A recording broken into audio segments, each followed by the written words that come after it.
apakah memang benar bahwa Habib Rizik layak dan patut ditersangkakan dengan pasal penghasutan. Mengingat pasal penghasutan itu berisi delik material setelah adanya putusan MK.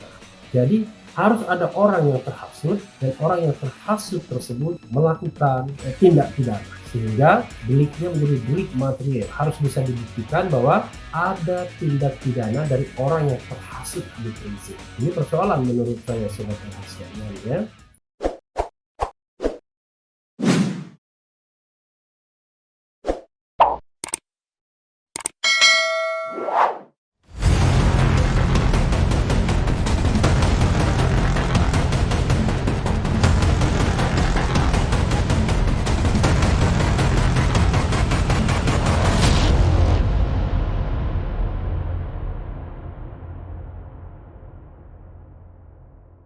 Yang keren ini, keren cadas. Kali ini setelah absen banyak kemarin ya, saya ingin menguber lagi sebelum kita jalan atau terbang ke Jakarta. Di sini pukul 7, di sana pukul 6 ya di Jakarta. Saya ingin menguber saat video ini di take ya, ini walaupun go live tapi unlisted sedikit. Saya ingin menguber berita yang luar biasa ya, yaitu sebagaimana dilansir oleh jpnn.com, 7 permohonan Habib Rizik di sidang pra peradilan, simak kalimat terakhir. Apa kalimat terakhirnya ya? Tapi yang jelas pra peradilan Habib Rizik sudah dilakukan kemarin dan mudah-mudahan hasilnya baik bagi kita semua ya. Baik bagi kita, baik bagi Indonesia, baik bagi semua pihak. jpnn.com Jakarta. Muhammad Kamil Pasha selaku kuasa hukum Habib Rizik Syihab menyatakan penetapan status tersangka terhadap kliennya tidak sah dan tak berdasar hukum. Kalau saya berpendapat paling tidak penetapan tersangka untuk pasal yang lainnya. Sementara pasal kerumunan COVID-19, ya kalau kita mengatakan itu ada dasar hukumnya, tapi pertanyaannya adalah apakah perlu didekati dari sudut hukum pidana ya. Apalagi Habib Rizik mengatakan sudah minta maaf, sudah membayar denda, dan juga berjanji atau bahkan menyetop semua kegiatan dia, serta menghimbau agar mematuhi protokol kesehatan. Hal itu disampaikan Kamil Pasha dalam sidang perdana gugatan pra peradilan yang diajukan Habib Rizik Syihab di Pengadilan Negeri Jakarta Selatan Senin 4 Januari kemarin ya. Dalam sidang tersebut, Rizik Syihab melalui kuasa hukumnya itu menyampaikan keberatan atas status tersangkanya oleh Polda Metro Jaya dalam kasus pelanggaran protokol kesehatan di Petamburan, Jakarta Pusat. Menyatakan penetapan tersangka kepada pemohon yang dilakukan termohon beserta jajarannya adalah tidak sah, tidak berdasar hukum, dan oleh karena itu tidak mempunyai kekuatan hukum yang mengikat. Muhammad Kamil Pasha membacakan permohonan Habib Rizik.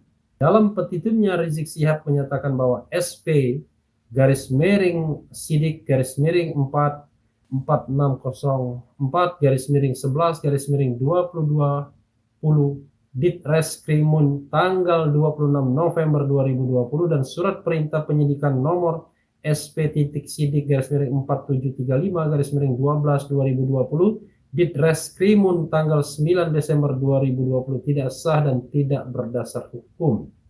Dengan demikian penetapan status tersangka pada Rizik tak mempunyai kekuatan hukum mengikat. Bahasa Inggrisnya null and void ya.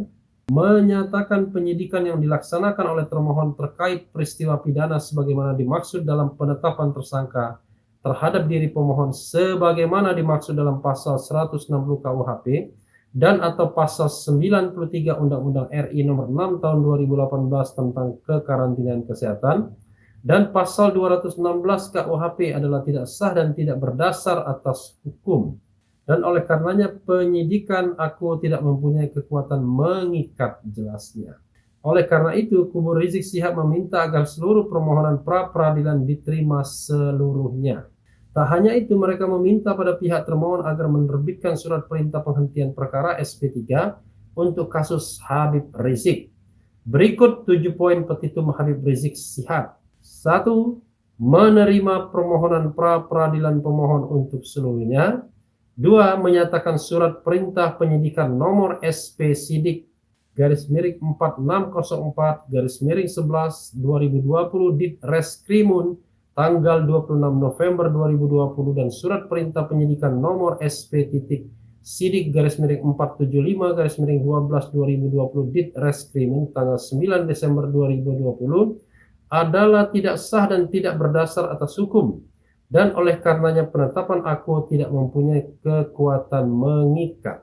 3. Menyatakan penyidikan yang dilaksanakan oleh termohon terkait peristiwa pidana sebagaimana dimaksud dalam penetapan tersangka terhadap diri pemohon, sebagaimana dimaksud dalam pasal 160 KUHP dan atau pasal 93 Undang-Undang RI nomor 6 tahun 2018 tentang kekarantinaan kesehatan dan pasal 216 KUHP adalah tidak sah dan tidak berdasar atas hukum, dan oleh karenanya penyidikan aku tidak mempunyai kekuatan mengikat. 4. Menyatakan penetapan tersangka kepada pemohon yang dilakukan pemohon beserta jajarannya adalah tidak sah, tidak berdasar hukum, dan oleh karena itu tidak mempunyai kekuatan hukum yang mengikat. Menyatakan segala penetapan yang dikeluarkan lebih lanjut oleh termohon yang berkaitan dengan penetapan tersangka terhadap diri pemohon, dalam hal ini surat perintah penangkapan nomor SP Kap 2502/12/2020 Dit Reskrimun tanggal 12 Desember 2020 dan surat perintah penahanan nomor SP Han-2118/12/2020 Dit Reskrimun tanggal 12 Desember 2020 adalah tidak sah dan oleh karenanya tidak mempunyai kekuatan mengikat. 6. Memerintahkan termohon untuk mengeluarkan pemohon dari tahanan serta-merta sejak putusan aku dibacakan. 7. Memerintahkan kepada termohon untuk menerbitkan surat perintah penghentian perkara SP3. Ya, Sobat Era sekalian, itu tadi ya apa yang disampaikan oleh lawyer atau pengacara Habib Rizik mengenai 7 permohonan, mulai dari yang normatif ya, menerima dan mengabulkan permohonan untuk seluruhnya. Yang terakhir ya, yang ketujuh adalah mengeluarkan surat perintah penghentian penyidikan. Sebenarnya ada 3 langkah hukum, prosedur hukum yang sudah dilakukan oleh Polda Metro Jaya terhadap Habib Rizik. Pertama adalah penetapan dia sebagai tersangka, kemudian penangkapan yang bersangkutan, walaupun yang bersangkutan datang ke Polda Metro Jaya ya, tetapi istilahnya tetap ditangkap. Yang ketiga adalah penahanan yang bersangkutan terhadap perkara yang disangkakan kepada beliau, yaitu perkara yang terkait dengan pasal 160 dan 216 KUHP, Kitab Undang-Undang Hukum Pidana, dan pasal 93 Undang-Undang Nomor 6 Tahun 2018 tentang kekarantinaan kesehatan. Undang-undang inilah yang dikenakan kepada Habib Rizik, dan kita tahu bahwa pengenaan pasal 160 tentang penghasutan, pasal 160 Kitab Undang-Undang Hukum Pidana, menyebabkan Rizik ditahan karena ancaman hukumannya lebih dari 5 tahun atau 6 tahun dalam konteks ini. Jadi sahabat era sekalian, ada banyak alasan sebenarnya untuk paling tidak mengabulkan permohonan ini, baik keseluruhan maupun sebagian.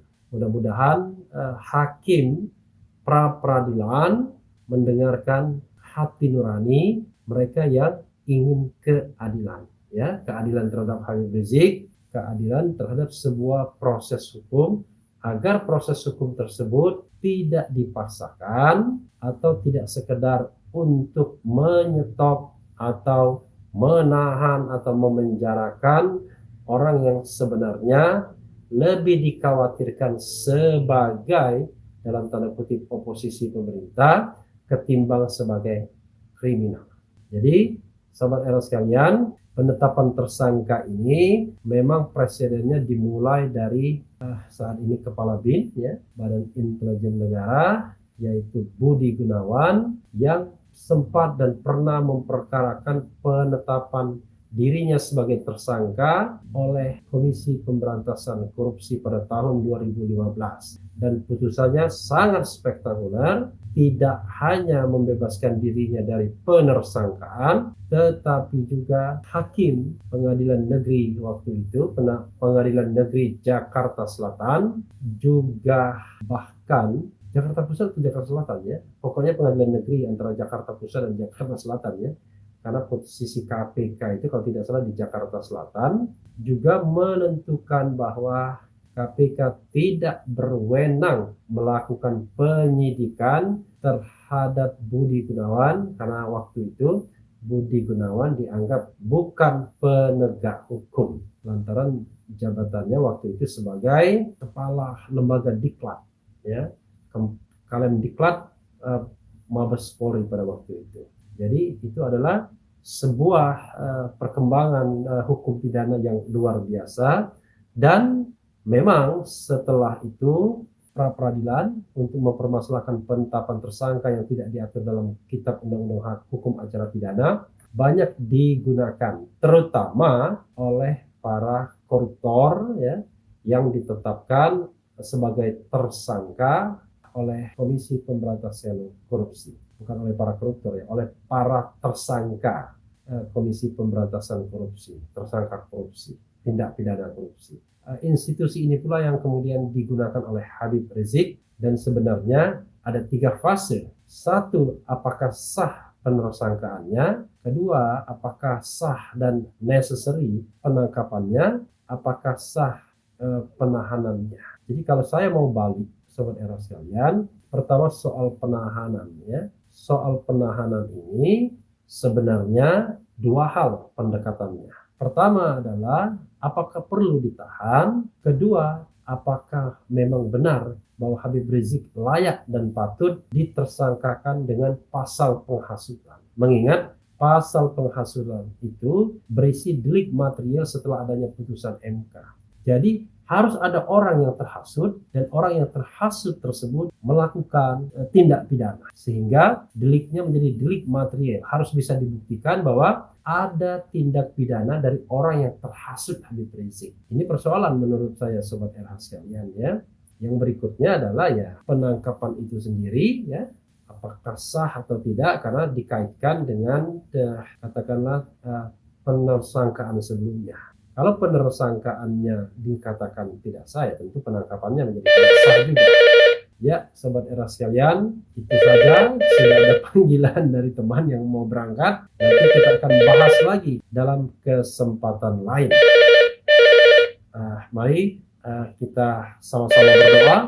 Mudah-mudahan Habib Rizik dan siapapun mendapatkan keadilan dan hakim mendapatkan petunjuk yang baik.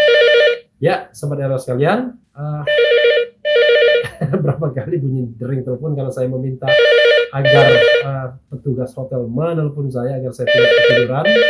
Yang penting tetap di channel ini, karena di channel ini Anda akan dirayu, ditipu, dibaperin, dicecar, diuber pula di jalan khusus.